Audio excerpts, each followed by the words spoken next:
Patricia Poleo en Agárrate, opinión estremecedora. Buenas noches, bienvenidos a Agárrate, feliz semana. Estamos comenzando yo decía hoy que estas tranquilidades a veces cuando no surgen, estamos acostumbrados ya que surjan noticias que rompan el celofán los lunes, pero hoy ha sido un día, digamos, pausado y en el que la información internacional se está moviendo de forma muy interesante, porque se avecina la Cumbre de las Américas que se va a realizar en Panamá y hay algunos factores que los países intentan resolver para llegar ya a la Cumbre de Panamá y tomarse la foto y que de esta forma cambie, digamos, de alguna manera la forma como se ha conformado cómo los bandos se han colocado durante los últimos años en el mundo. De un lado ha estado Estados Unidos, del otro lado ha estado Cuba, y ahora parece que se van a sentar uno al lado del otro en la Cumbre de las Américas. Mientras tanto, en Venezuela se sigue debatiendo, los voceros del gobierno siguen debatiendo cómo derogar o cómo hacer que Obama derogue este decreto o esta medida que ha causado tanto revuelo y que coloca a Venezuela como un peligro para la seguridad nacional de los Estados Unidos. Han hecho de todo. Hoy hasta han regalado, están ofreciendo leche a cambio de que se firme el decreto contra Obama, porque la idea que tiene Nicolás Maduro es llegar a esa Cumbre de las Américas con una lista de firmas, con una resma que tenga 10 millones de firmas y entregársela a Obama. Lo que sucede es que parece que esa oportunidad no la va a haber, porque en Panamá se están dando las cosas y se están organizando los hechos. Nosotros, por cierto, Doral News TV va a tener cobertura en esa cumbre.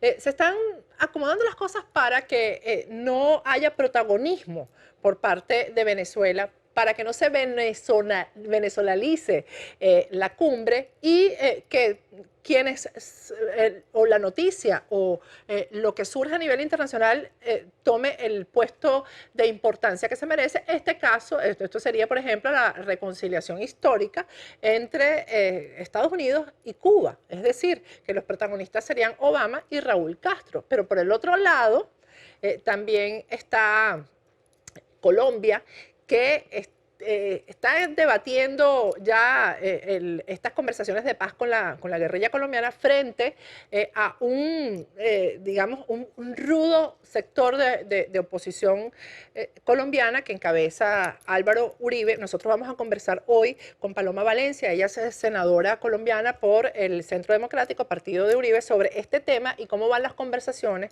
de paz, que se dice que es irreversible que se terminen de dar los acuerdos y que quizás ya para la Cumbre de las Américas, que es a finales que es después de Semana Santa en Panamá, ya estén establecidos los parámetros de estos acuerdos con la guerrilla colombiana. Repito, mientras tanto, Venezuela intenta lavarse la cara ante el mundo porque Venezuela está dando muestras definitivamente de que el tema internacional y el desprestigio internacional y el descrédito internacional y que se han colocado los funcionarios del gobierno como violadores de derechos humanos sí le interesa, porque si no, no estuvieran regalando leche a cambio de una firma contra Obama. Pero, por otro lado, hacen cosas como lo ocurrido el día de ayer con Mitzi Capriles, la esposa de Antonio Ledesma, que le impidieron entrar a Ramo Verde a ver a su esposo. Pero esto también tiene que ver con la cuestión internacional, porque a Mitzi le están cobrando, la están castigando por las giras internacionales que está dando. Su reciente visita a España levantó muchísimo polvo y hoy se prepara también para viajar por América del Sur. Así que este tema de que se internacionalice el conflicto de Venezuela y que se sepa a nivel mundial cómo se están violando los derechos humanos, sí le interesa al gobierno venezolano, sí le molesta al gobierno venezolano. Se lo cobraron con la visita a Mitzi Capriles el domingo y hoy a su hija que iba a viajar la retuvieron en el aeropuerto de Maiquetía, por donde iba a salir, en Caracas, y le retuvieron su pasaporte y la trataron de amedrentar a la hija menor de Antonio Ledesma y Mitzi Capriles. Pero todas estas cosas van a ir aclarándose en el camino.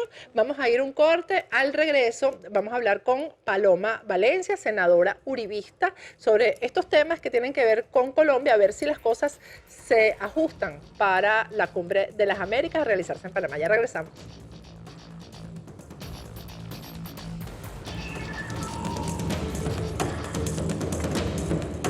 Agárrate con Patricia Poleo. Agárrate con Patricia Poleo. Estamos de regreso con Agárrate y ya tenemos vía telefónica a la senadora Paloma Valencia. Ella es del Centro Democrático, partido del expresidente Uribe. Buenas noches, senadora, ¿cómo está? Muy buenas noches, muy complacida de saludarlos a todos los televidentes y a ustedes. ¿Cómo está Colombia, senadora? Hombre, hay una crisis muy grande porque pareciera que el presidente Juan Manuel Santos le ha apostado todo a la negociación con el narcoterrorismo de las FARC y se le ha olvidado que el país tiene otros problemas que también tienen que ser atendidos. Hoy con la crisis del petróleo, con una nueva reforma tributaria, la economía colombiana no da señales de esperanza. Al mismo tiempo ha habido un recrudecimiento en la inseguridad, avance de los grupos delincuenciales y una crisis sin precedente en las instituciones, empezando por la rama judicial del poder público.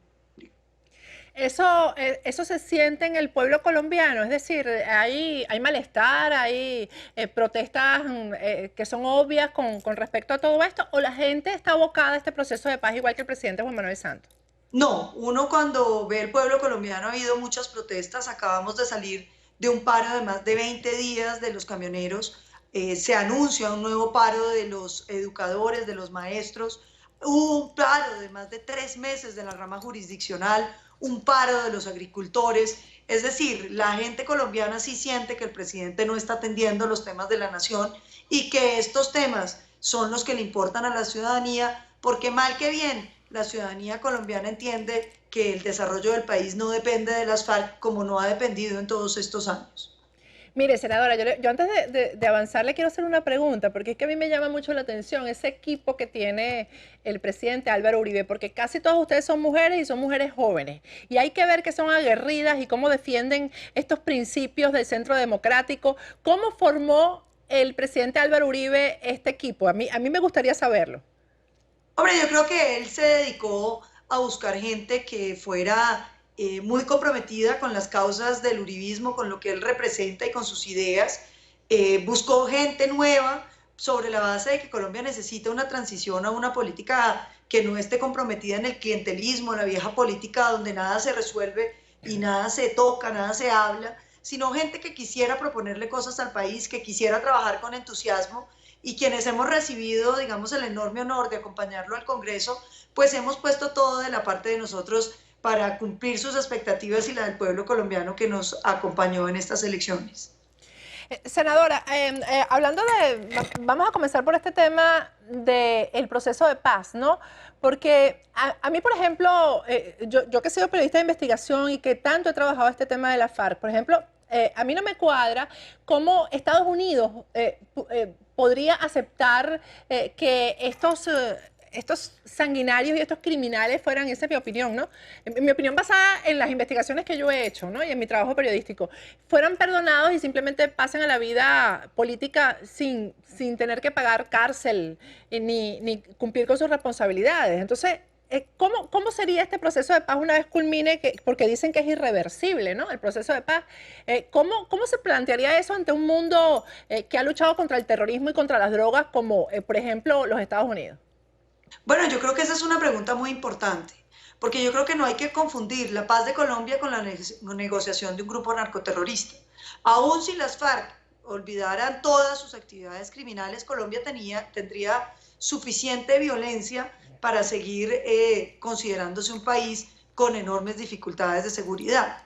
Y lo grave de una negociación, como usted lo señalaba, sin que se le dé cárcel a las FARC, sin que se le exija el pago de los castigos que le corresponden, pues es el mal precedente que le crea a los colombianos, porque entonces todos esos muchachitos que hoy se dedican al microtráfico, a la microextorsión, consideran que dentro de 20 años ellos también pueden negociar con el gobierno y que también va a haber condiciones de impunidad para ellos.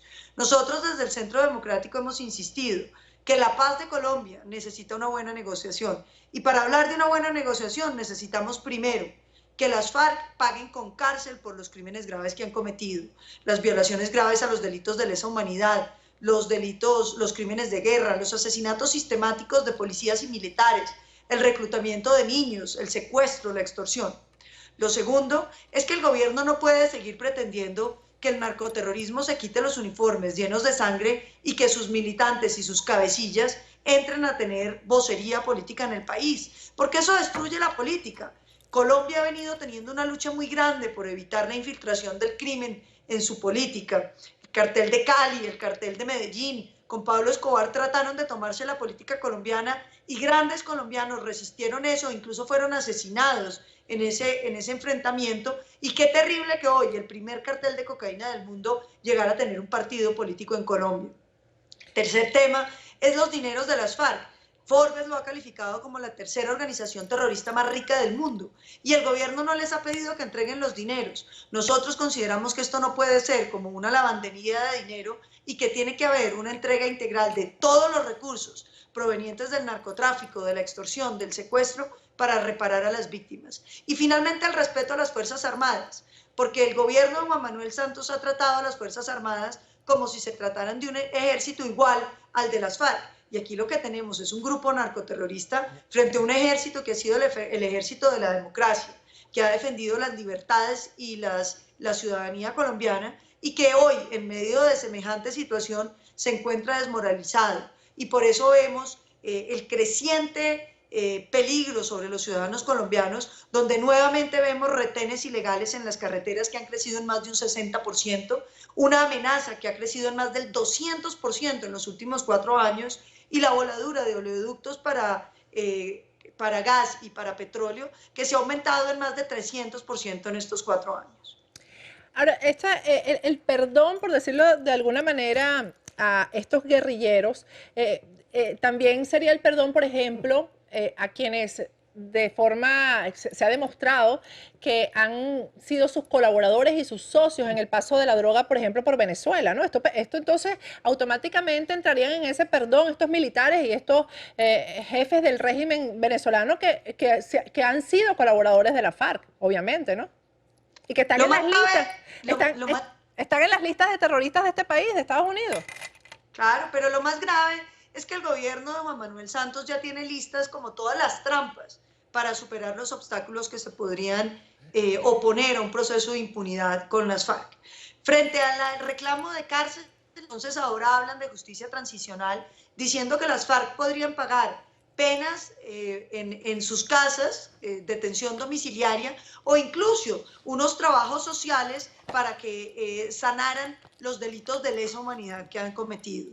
Y por el otro lado, lo que han dicho es que como el narcotráfico, la extorsión y el secuestro fueron, digamos, concomitantes a la lucha que ellos alegan que ha sido política, pues entonces simplemente tienen que ser considerados como delito político. Y eso tiene unas consecuencias que los televidentes deben conocer. El delito político permite la amnistía, es decir, que no haya ni una sola condena por esos crímenes, pero al mismo tiempo la elegibilidad política, es decir, que Colombia tendría un partido de terroristas, de secuestradores, de extorsionistas y de narcotraficantes. Y eso significaría no solamente la impunidad para todos los narcotraficantes que han estado vinculados con ellos, sino también el asocio de esas organizaciones como el cartel de Sinaloa, todo ese régimen chavista que ha estado vinculado con el narcotráfico y con todas esas organizaciones que hoy se dedican al terrorismo y que han sido profundamente vinculadas con las FARC. Colombia sería el epicentro del primer partido político terrorista y narcotraficante del continente.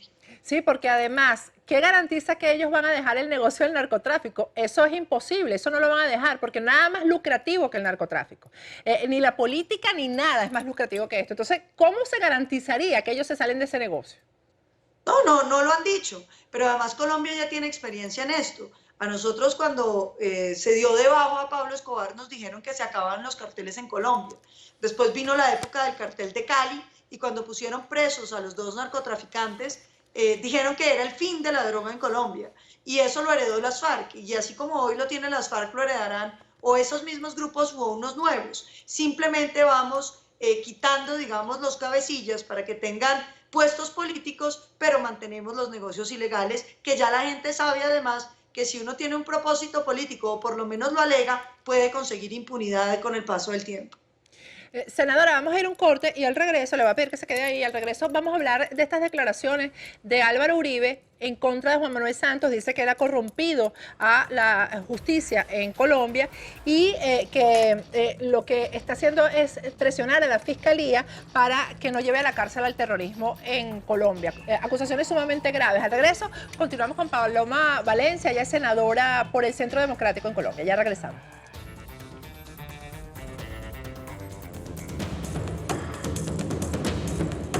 Agárrate con Patricia Poleo.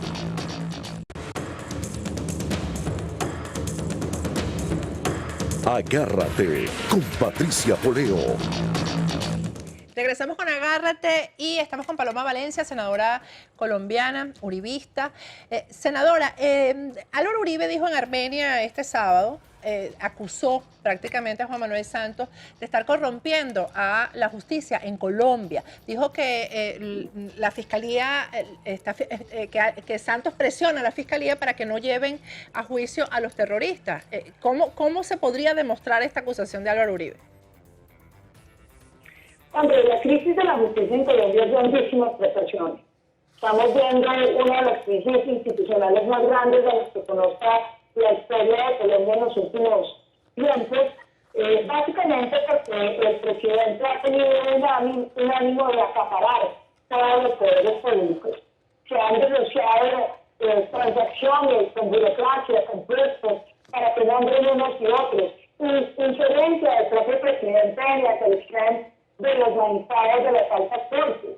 Ha habido presiones indebidas del fiscal general sobre magistrados, reuniones y delegaciones de todo tipo de acciones criminales que hoy tienen en el prejuicio todo el sistema judicial colombiano.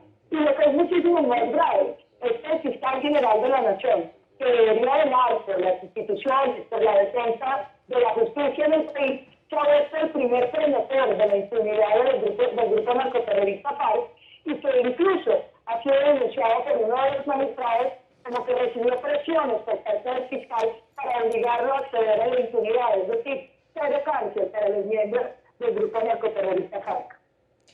¿Cómo está el pueblo colombiano con respecto a que, dadas estas conversaciones de paz y que lleguen a acuerdos, estos personajes sean candidatos, estén en la palestra pública, la misma gente que asesinó a sus hijos, a las que tuvieron que pagarle vacuna, ¿cómo va a recibir el pueblo colombiano esto?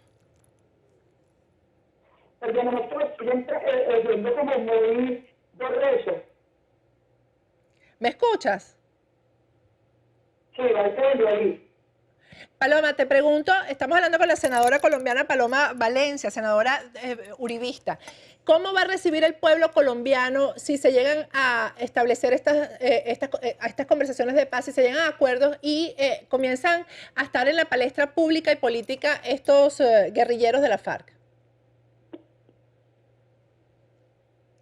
No entender qué es lo que me preguntas. Sí, bueno, tenemos problemas con la comunicación, lamentablemente. Vamos a tratar, no sé si tratamos nuevamente, porque es que ya no me escucha y también se le oye muy mal. Vamos a tratar de hacerla, de todas maneras estamos preparándonos. ¿Me escucha, senadora? Señora, no, eso pero cuando estamos a lo largo, se me revuelve las veces. Sí, bueno, es que creo que ya no nos queda mucho tiempo porque tenemos... Vamos a tratar de comunicarnos con ella durante la semana. Lamentablemente, porque el sonido... Ella no nos escucha, tenemos problemas con la comunicación, lamentablemente. Vamos a ir a un corte, al regreso. Vamos a tratar un tema que hemos venido tratando durante esta semana, el tema de los boliburgueses venezolanos, estos que quieren disfrutar de lo mejor de los dos mundos, lo mejor de Venezuela y lo mejor de Venezuela en sus relaciones con el chavismo y con el madurismo y lo mejor de los Estados Unidos. Hacen sus negocios allá negocios que no son transparentes y traen ese dinero para acá y aquí se hacen pasar por opositores. Aquí los periodistas que hacemos vida en los Estados Unidos y que estamos aquí en Miami, los conocemos, hemos investigado y hemos publicado algunas denuncias. Hemos sido objeto en esta oportunidad específicamente de una amenaza por parte de uno de ellos, de Gianfranco Rondón, que ha mandado a un abogado a advertirnos que si no nos retractamos de lo que hemos venido diciendo, pues nos va a someter a una demanda aquí en una corte de los Estados Unidos. Demanda que estamos esperando para debatir ahí cosas bien importantes. Al regreso, ustedes van a ver pruebas contundentes de las relaciones de Gianfranco Rondón con lo peor del chavismo, porque ahí hay estratos, pero las relaciones de Gianfranco Rondón son con quienes están metidos en terrorismo y en narcotráfico precisamente. Así que no se pierdan la parte final del programa, porque realmente vamos a ver si después de esto el abogado va a insistir en mandar carticas. Ya regresamos.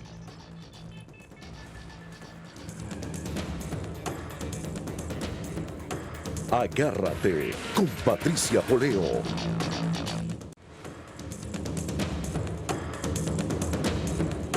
Agárrate con Patricia Poleo. Bueno, regresamos con Agárrate. Les había prometido que al final del programa íbamos a mostrar más pruebas de esta clase nueva venezolana llamada los boliburgueses y que ahora les ha dado por venir al sur de la Florida no solamente a depositar el dinero que ganan en Venezuela con sus negocios, sino además pretenden venir a demandar a periodistas y a medios de comunicación que simplemente estamos cumpliendo con nuestro deber de informar. Utilizan abogados que cobran por hora, en este país todo es así, en Estados Unidos, y intentan con cartas amedrentar a los periodistas que estamos simplemente, repito, haciendo nuestro trabajo. Vamos a recordar la carta que nos llegó la semana pasada de un escritorio Vázquez Carballo por los reportajes y las informaciones que hemos venido aportando sobre Gianfranco Rondón, un empresario venezolano que tiene, digamos, lo mejor de los dos mundos, porque vive las mieles, en Venezuela las mieles de ser chavista y de ser uno de los empresarios apreciados por el sector, el sector del chavismo, por cierto, que está relacionado con terrorismo, con narcotráfico. Con ese sector del chavismo es que este señor, del chavismo y madurismo, es que este señor se relaciona. Vive lo mejor de los dos mundos porque entonces viene también a Miami y aquí se hace pasar por opositor, abre una productora, una Onyx Production, una productora de novelas, y se rodea de modelos y vive lo que es el mundo fantasioso ese de Miami. Tiene lo mejor de los dos mundos, pero nosotros, repito, como periodistas y como medio de comunicación serio que somos, tenemos todo el derecho de informar con la verdad en la mano. Eso sí, de la página de Gianfranco Rondón hemos sacado hoy, de la página web de Gianfranco Rondón, que es www.gianfrancorondon.com, hemos sacado otras evidencias que respaldan lo que hemos venido diciendo durante la semana pasada. Fíjense, en la carta que nos envía, nos trajo el escritorio Vázquez Carballo, ahí donde nos piden que nos retractemos, hay una parte, muéstrame la primera página de la carta, la primera página, ahí aparece la notificación y nos piden específicamente que nos retractemos de esta supuesta declaración falsa que dice que el señor Rondón tiene vínculos estrechos con el gobierno del anterior presidente de Venezuela, Hugo Chávez, y el actual presidente de Venezuela, Nicolás Maduro. Bien, con su propia página web nosotros vamos a demostrar que esto que pretende el abogado, que nosotros, esta información de la cual pretende el abogado que nos retractemos es absolutamente cierta. Y lo vamos a demostrar, repito, el día de hoy con la propia página web. No sé si me tienes ahí la portada de la página web del blog de Gianfranco Rondón, que es www.gianfrancorondon.com. Ahí ustedes pueden entrar. Está abierta a quien quiera entrar y él borró toda la información de todos los negocios que tenía ahí publicado que había hecho con estos peluchitos del gobierno venezolano que están en todas las listas de narcotraficantes, de terroristas, en la lista Clinton. Él borró todos los negocios, pero se le olvidó en la parte, usted se puede meter en la, y hágalo rápido porque seguro ya lo va a borrar, pero nosotros tenemos todo grabado y capturado fotográficamente. En la parte de responsabilidad social, ahí él se delata a sí mismo sobre cuáles son sus relaciones dentro del mundo del chavismo y el madurismo. Vamos a comenzar. Hay una información sobre la donación a la gobernación del estado Yaracuy. Dice, Gianfranco Rondón realizó, este señor que pretende venir aquí a demandarnos, realizó la donación de equipos médicos a instituciones del estado como la gobernación del estado Yaracuy, como sillas de ruedas, muletas y colchones. Por cierto, hay que buscarles un redactor para que, porque está muy mal redactada esta página. Me imagino que no tienen una persona preparada para hacerla. Y ahí muestran de forma manuscrita las evidencias de las donaciones que se han hecho a la gobernación de Yaracuy. Fíjense, donación de 20 sillas de ruedas, 20 pares de muletas, 10 colchones antiescaras, hecha por Inversiones Anseri y firma Gianfranco Rondón. Dice, nota de entrega de 46 colchones, 10 pares de muletas, 10 sillas de rueda, 20 sillas de ruedas plásticas, 20 pares de muletas de aluminio. Dice, nota, donación a la gobernación del estado de Yaracuy de parte del señor Gianfranco Rondón. Número de contacto. Ay, aquí está el celular de Gianfranco Rondón. Aquí está. Vamos a ver si lo conseguimos ahí. Para que vean el programa. Ah, por cierto, está aquí en Miami, aterrizó hace pocos días en Miami. Le pedimos a Gianfranco Rondón, vamos a invitarlo a que esté aquí con nosotros en el estudio y nos hable de estas cositas que nosotros estamos viendo aquí, aparte de la demanda que tiene o que pretende introducir en nuestra contra. Y en la cuarta página, ustedes pueden ver también algunas evidencias de donaciones que Gianfranco Rondón hizo a la gobernación del estado Yaracuy en marzo del 2015. Esta es la noticia más reciente que hemos encontrado aquí en esta página, ¿no? Y fíjense, ¿quién es el gobernador del estado Yaracuy? El gobernador del estado Yaracuy es Julio León Heredia, vicepresidente del PSV. Ahí lo tienen ustedes en pantalla. Hace apenas unos días, estoy hablando del 10 de marzo, es decir, hace apenas 13 días, Diosdado Cabello lo juramentó como vicepresidente del PSV. Imagínense si este señor es o no es chavista madurista, que es vicepresidente del PSV, que por cierto, en esa juramentación Diosdado Cabello dijo cualquier cosa que se le pasó por la cabeza acerca de Estados Unidos, que es una amenaza para el mundo entero, consideró inmoral las nuevas sanciones, etcétera, etcétera. Esa es este personaje a quien le donaron, a cuya gobernación le donaron esta cantidad de cosas. Vamos con la segunda lámina, obtenida de la página web www.gianfrancorondon.com. En la parte de responsabilidad social. Donaciones de cestas y juguetes en el Comando Estratégico Operacional. Esta es una de las mejores. Comando Estratégico Operacional. Esta data del año 2011. Dice Henry Rangel Silva. Era el jefe del Comando Estratégico Operacional, y aquí dice, el 14 de diciembre del año 2011, Gianfranco Rondón entregó un donativo al Comando Estratégico Operacional de cestas con productos navideños y 500 juguetes, de los cuales 332 fueron entregados a los estudiantes de la Escuela La Catalina y niños del municipio de Santiago del Estado Trujillo. Donaciones de cestas y juguetes en el Comando Estratégico Operacional. ¿Quién es Henry Rangel Silva? Aquí tienen ustedes la carta de la señora organización Dilota. Fíjense la carta firmada por el propio Henry Rangel Silva, que dice: tengo el agrado de dirigirme a ustedes en la oportunidad de expresarles un cordial y patriótico saludo revolucionario en nombre del personal militar y civil que labora en este comando, y agradecerles, o sea, esto es pidiendo la donación de 332 juguetes, los cuales serán entregados a los niños de la Escuela La Catalina, etcétera, etcétera. Y lo firma Henry de Jesús Rangel Silva, general en jefe, comandante estratégico operacional.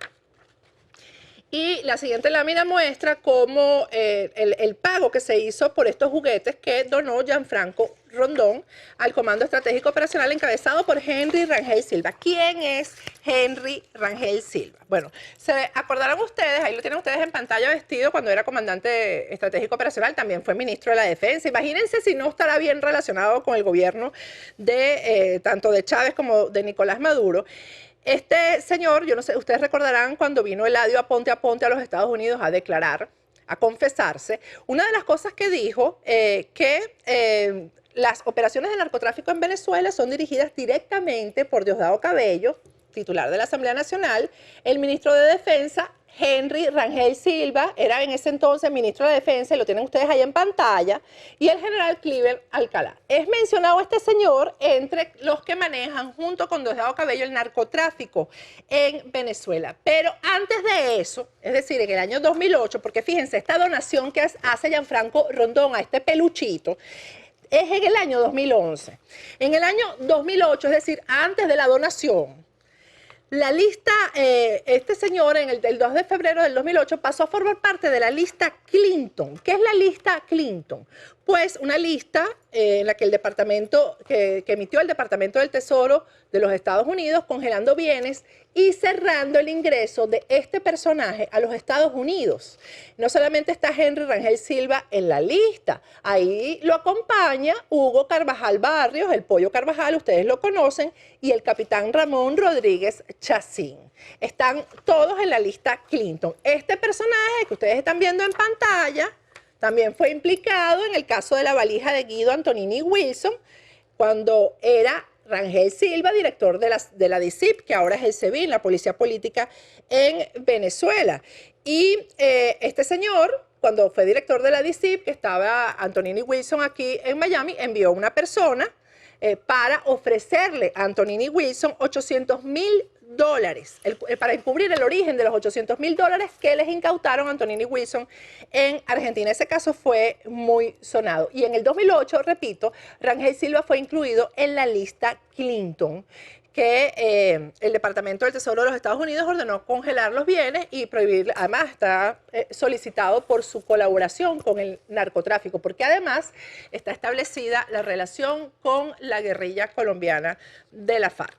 Bueno, este es uno de los personajes, ¿verdad?, a quien Gianfranco Rondón le hace donaciones, y le hizo donaciones en el 2011 y después también, ya ustedes lo van a ver. En la misma página web habla de la donación de equipos a la Gran Feria Socialista del Juguete 2011. Bueno, ya con el nombre socialista, ya ustedes saben por dónde viene esto. Bueno, fíjense, en esta carta, y ahí en la nota de la web dice, el empresario Gianfranco Rondón donó varios equipos de seguridad y de señalización a la Gran Feria Socialista del Juguete 2011 para contribuir con la realización de este evento. Quiero que pongan atención en las cartas. La carta que envía Solamín, que es la empresa de Gianfranco Rondón, miren cómo comienza. Dice, me dirijo a usted en la oportunidad de enviarle un cordial saludo bolivariano y revolucionario extensivo al equipo de trabajo que lo acompaña en tan importante gestión. Esta carta es enviada al Ministerio del Poder Popular para el Comercio y la firma Eli Rodríguez, vicepresidente de Solamín, empresa de Gianfranco Rondón. La segunda carta se la manda Eli Rodríguez, también se la manda, la directora general de ese despacho a Eli Rodríguez y lo saluda igual. Me dirijo a usted en la oportunidad de enviarle un cordial saludo bolivariano y revolucionario extensivo al equipo de trabajo que lo acompaña en tan importante gestión. Y saludos al mismo. Saludos entre compañeros. Saludos entre camaradas, como se llaman los comunistas. Y me dice el abogado aquí, el abogado pretende que yo me retracte, este señor Carballo pretende que yo me retracte de decir que este hombre tiene relaciones estrechas con el chavismo y con el madurismo. Seguimos, la siguiente lámina. Donación de autobús y camioneta a la Fundación Regional El Niño Simón Vargas. Ahí tienen ustedes dos cartas. Dice la nota, el empresario Gianfranco Rondón realizó la donación a la Fundación Regional El Niño Simón Vargas de un autobús Iveco con 15 puestos reclinables y aire acondicionado, y una camioneta Chevrolet Silverado 4x4, siempre contribuyendo con las organizaciones sin fines de lucro. Imagínense lo que se ganará este hombre que se puede dar el lujo de donar estos vehículos a la Fundación Regional El Niño Simón Vargas. Esta fundación la dirige la esposa de Jorge Luis García Carneiro, que es el gobernador del estado Vargas, que además de haber sido un militar que llegó a general, que pasó por todos los cargos habidos y por haber, y se robó todo el dinero que se puede robar en esos cargos, porque eso está en montones e innumerables investigaciones de prensa. Este señor es uno de los que viene acompañando a Hugo Chávez desde el comienzo cuando estaba conspirando dentro de los cuarteles. Bueno, esta donación es para la fundación que dirige la esposa de García Carneiro, que lo tienen ustedes ahí en pantalla en su traje de gobernador. Sigamos. Donación realizada por parte de la empresa RG Group al organismo de seguridad del Estado SEBIN. Ustedes saben lo que es el SEBIN. El SEBIN es la policía política del Estado, policía represora, además, la policía en cuya sede están nuestros presos políticos en Venezuela. El 16 de octubre del 2013, Gianfranco Rondón donó en la sede del SEBIN de la ciudad de Barcelona, Anzoátegui, 2 equipos de aire acondicionado. Y miren lo que dice la carta al comienzo. Ponme la cartica ahí. La carta al comienzo dice: atención, jefe del SEBIN, Ciudad de Barcelona, reciban un cordial saludo. Por medio de la presente deseamos dejar constancia de nuestro más profundo agradecimiento. Yo quisiera saber cuál es el agradecimiento que Gianfranco Rondón le tiene al SEBIN. Esa pregunta se la haría yo si él estuviera aquí sentado en esta mesa de trabajo. Sigamos. Otra nota que aparece en www.gianfrancorondon.com. Donación realizada por RG Group al cuerpo policial del municipio Bolívar del estado de Anzoátegui. Esto fue el 1 de noviembre del 2013. La alcaldesa del municipio Bolívar del estado de Anzoátegui, en ese momento también llamado Barcelona comúnmente, era Inés Sifontes del PCV. Del PCV, Partido de Gobierno. Ahí tienen ustedes la carta de la donación firmada, por cierto, que donaron la rotulación de vehículos, patrullas y motos del cuerpo policial de ese municipio. Sigamos.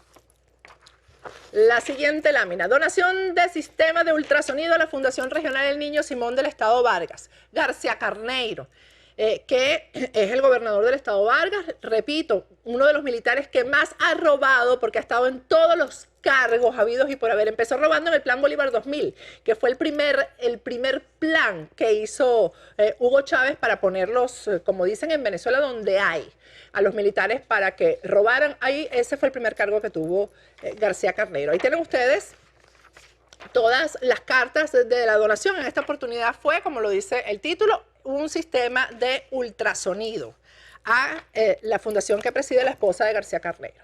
Sigamos, número 8.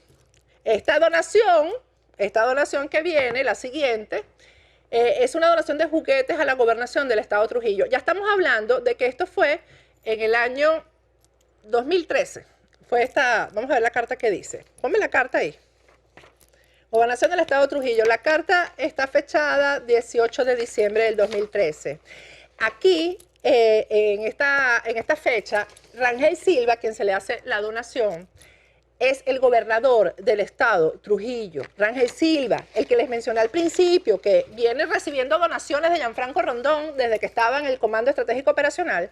Rangel Silva es uno de los que está en la lista Clinton. Desde el año 2008 está este hombre en la lista Clinton como colaborador del terrorismo y del narcotráfico. Ese que recibe las donaciones de Gianfranco Rondón. Sigamos. Número 9, este está bien bueno. Donación de 500 juguetes para Corpo Zulia. Corpo Zulia, esto fue, vamos a ver la carta, porque todo esto está en la página web de Gianfranco Rondón, por lo menos hasta hoy. Aprovechen y revísenla, porque mañana ya desaparece todo esto. La carta está fechada el 16 de diciembre del 2013. ¿Quién era el presidente de Corpo Zulia? Pues ya les voy a decir quién era este personajito. Nada más y nada menos que Néstor Luis Reverol. Néstor Luis Reverol es un personaje que está siendo, ahí lo tienen ustedes en pantalla, cuando era director de la ONA. ONA es la Organización de Lucha contra la Droga en Venezuela, y lo pusieron así con Samuro cuidando carne. Hay un artículo que ustedes lo pueden buscar en las páginas web, que habla de que los asesores de Estados Unidos acusan al gobierno de Venezuela de facilitar el crimen transnacional. Y esto fue en el Senado de los Estados Unidos. Y aquí se recordó que Walid Maclet, preso por narcotráfico en Venezuela, que lo detuvieron en Colombia en el 2011, declaró entre sus nexos que estaba el gobernador del estado Carabobo, Luis Felipe Acosta Carles, y que operaba él, Walid Maclet, como narcotraficante con la anuencia de funcionarios militares, según su testimonio, entre los que mencionó al Henry Rangel Silva, también receptor de las donaciones de Gianfranco Rondón, y al exministro de la Defensa, el excomandante de la Guardia Nacional Bolivariana, Luis Mota Domínguez, y al ex jefe de la Oficina Nacional Antidrogas, Néstor Reverol, que lo tienen ustedes ahí en pantalla, que también ha recibido donaciones de parte de Gianfranco Rondón. La última de las láminas dice donaciones de 10 cocteleras a Vialidad y Construcciones Sucre, Sucre, y esto es el ministro Jaiman El Rudi, que es del grupo de Tarek El Aizami, todos chavistas. Yo quiero que ustedes se metan en la página, el abogado, este señor, abogado, Joseph Carballo, y me diga en qué parte de responsabilidad social de la página www.gianfrancorondon.com hay una donación a un alcalde de oposición, a un gobernador de oposición. No, pero es que tampoco las donaciones son a cualquier representante del gobierno, sino a estos personajes, todos ligados con pruebas, con el narcotráfico y con el terrorismo internacional. Esas son las relaciones de Gianfranco Rondón en Venezuela, que después se monta en un avión, aterriza aquí en Miami, ¿verdad? Y entonces se hace como Superman, que se disfraza y se pone una capa, ¿verdad? Y se hace pasar por opositor y disfruta de lo mejor de los dos mundos, como dije al principio, de lo mejor de estar aquí en una democracia, en un país como este, y después se va para allá a hacer los millones que hace. Esto es objeto definitivamente de investigación. Y por estas pruebas obtenidas de su página web, es que Gianfranco Rondón pretende abrirnos una demanda que ojalá se dé, porque todo esto lo vamos a discutir si aquí hay un juicio en una corte que acepte pruebas y que nos permita el derecho a la defensa. Esto es todo por hoy. Acuérdense que esto es como una serie. Ustedes no se lo pueden perder. Nos vemos mañana aquí en Agárrate a las 8 de la noche.